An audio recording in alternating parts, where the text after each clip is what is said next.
Alhamdulillah walhamdulillah thumma alhamdulillah. Alhamdulillahilladzi arsala rasulahu bil huda wa dinil haqq liyudhhirahu 'ala dini kullihi wa kafa billahi shahida.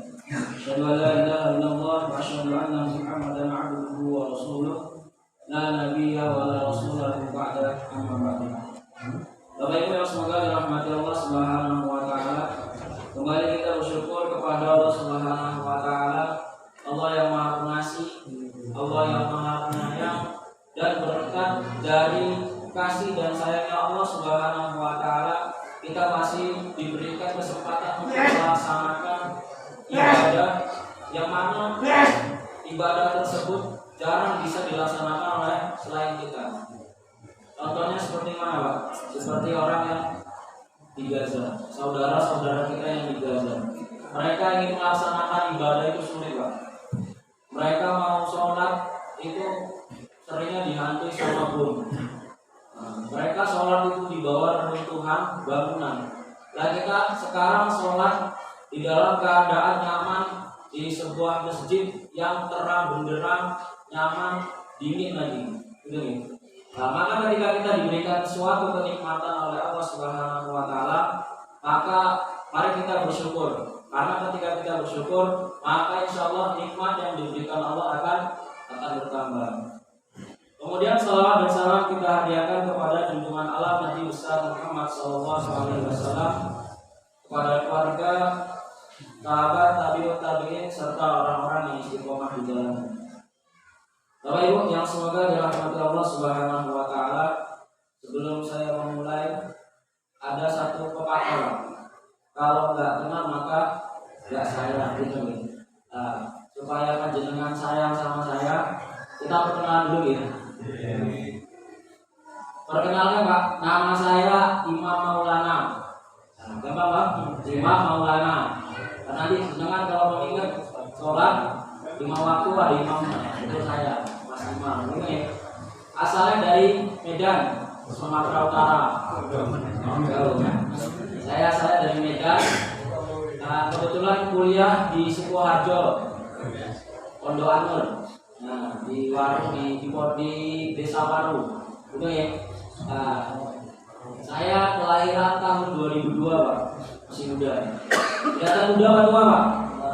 Tua ya? Nah, enggak apa-apa. Oke, saya kelahiran tahun 2002, asalnya dari Medan. Nah, sekarang kuliah di Sukoharjo.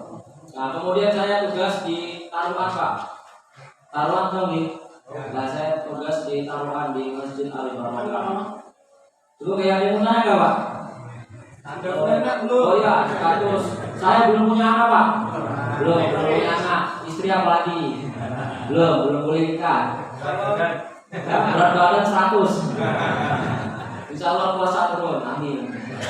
Oke. Nah, Bapak Ibu yang semoga dirahmati Allah Subhanahu wa taala, pada malam hari ini kita akan sedikit membahas tentang sahabat Abdullah bin Abbas. Nah, Bapak Ibu yang semoga dirahmati Allah Subhanahu wa taala, suatu ketika Rasulullah Shallallahu alaihi wasallam itu menunggangi seekor kuda. Nah, kemudian Rasulullah berjalan-jalan di sebuah gunung. Nah, Rasulullah Shallallahu alaihi wasallam itu membonceng seorang anak muda, masih belia, sekitar mungkin umur 7 sampai 10 tahun ketika itu. Nah, ketika itu siapa yang dibonceng, Pak? Nah, yang dibonceng oleh Rasulullah Shallallahu alaihi wasallam itu adalah sahabat Abdullah bin Abbas. Nah, Rasulullah itu jalan-jalan sama sahabat Abdullah. Kemudian, di perjalanan itu Rasulullah menyampaikan beberapa pesan, Pak. Menyampaikan beberapa pesan kepada sahabat Abdullah bin Abbas. Salah satu pesan yang disampaikan Rasulullah kepada beliau adalah ta'arraf ilallah fir raha ya'rifka fi syiddah. Artinya, kenali Allah Subhanahu wa taala di saat kamu dalam keadaan lapang, maka Allah Subhanahu wa taala akan mengenalimu di saat kamu dalam keadaan sempit. Nah, Bapak Ibu yang semoga dirahmati Allah Subhanahu wa taala, ini salah satu nasihat yang diberikan oleh Allah Subhanahu wa taala yang sangat penting bagi kita terkhusus umat muslim. Karena apa, Pak? Jadi di sini maknanya bahwasanya ketika kita mau ditolong oleh Allah Subhanahu wa taala, ketika kita ingin ditolong oleh Allah Subhanahu wa taala di saat kita dalam keadaan sempit, di saat kita dalam keadaan susah, maka konsekuensinya kita harus dekat sama Allah di saat kita dalam keadaan apa, Pak? Nah, di sini Bapak Ibu yang semoga dirahmati Allah Subhanahu wa taala, makna ar-raqa itu adalah situasi atau kondisi di mana saat kita bisa melaksanakan segalanya, Pak. Kita masih diberikan kesehatan, kemudian kita masih diberikan kemudahan mencari rezeki. Kerjaan gampang dicari, misalkan rezeki kok ada aja.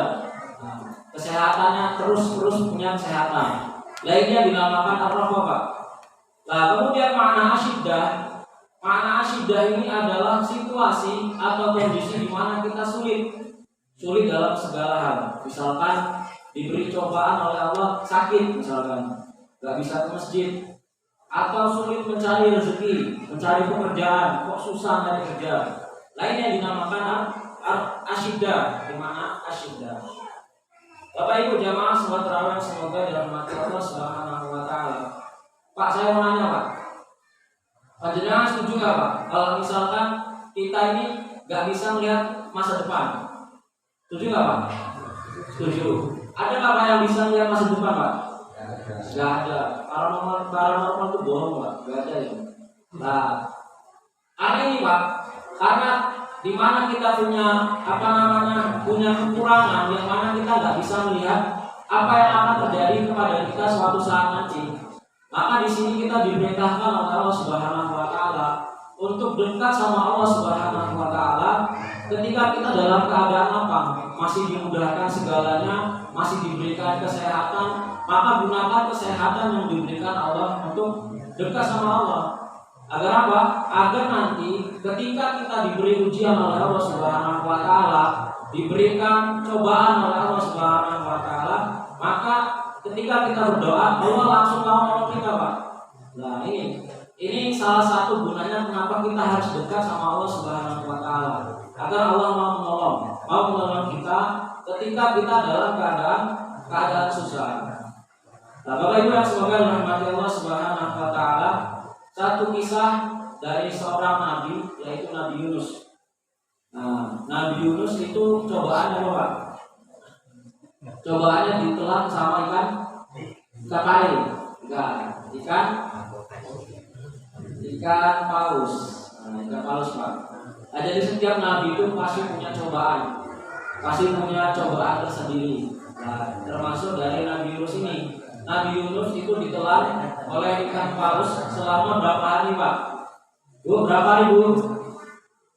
40 hari. Nah, logikanya, Pak, kalau udah manusia itu ditelan sama ikan paus, pasti udah tinggal koin. Nah, Nabi Yunus ini atas izin Allah Subhanahu wa taala ditelan oleh ikan paus selama 40 hari. Nah, setelah 40 hari, Nabi Yunus ini keluar dari perut ikan paus tersebut. Nah, ini atas izin Allah Subhanahu wa taala. Nah, Bapak Ibu yang semoga dirahmati Allah Subhanahu wa taala, ternyata bukan hanya karena izin Allah Subhanahu wa taala Nabi Yunus dikeluarkan dari ikan paus. Ternyata karena kedekatannya Nabi Yunus kepada Allah Subhanahu wa taala ketika beliau dalam keadaan lapang. Kata Allah Subhanahu wa taala, "Falaula annahu kana minal musabbihin, la labitha fi batnihi ila yaumi yub'atsun." Nah, kata Allah Subhanahu wa taala, kalau bukanlah karena kedekatan Nabi Yunus kepadaku ketika dia dalam keadaan lapang, maka ia akan kubiarkan di dalam perut ikan paus tersebut sampai hari berbangkit. Nah, jadi Bapak Ibu yang semoga dirahmati Allah Subhanahu wa taala, momen bulan puasa ini adalah momen yang paling tepat, Pak. Momen yang paling tepat untuk kita mendekatkan diri kita kepada Allah. Kenapa, Mas? Karena segala sesuatu yang ada di bulan Ramadan itu, segala bentuk ibadah di bulan Ramadan itu dilipat gandakan pahalanya. Nah, kemudian kita melaksanakan ibadah itu terasa mudah. Benar nggak, Pak? Awalnya sholat subuh males-malesan. Nah, sekarang karena ada sahur, gampang banget, Pak. Gampang. Lah ini karena apa? Karena di bulan puasa ini, di bulan Ramadan ini, Allah memudahkan setiap hambanya melaksanakan ibadah. Terasa mudah melaksanakan ibadah, terasa mudah. Nah, kemudian pahala-pahala yang biasanya misalkan 20 derajat menjadi berapa derajat, ditambah pahalanya dilipat gandakan oleh Allah Subhanahu wa taala. Nah, nanti ketika kita udah dekat sama Allah Subhanahu wa taala, kemudian kita dapat ujian, dapat cobaan, maka Allah mau menolong kita. Itu nih. Nah, Bapak Ibu yang semoga dirahmati Allah Subhanahu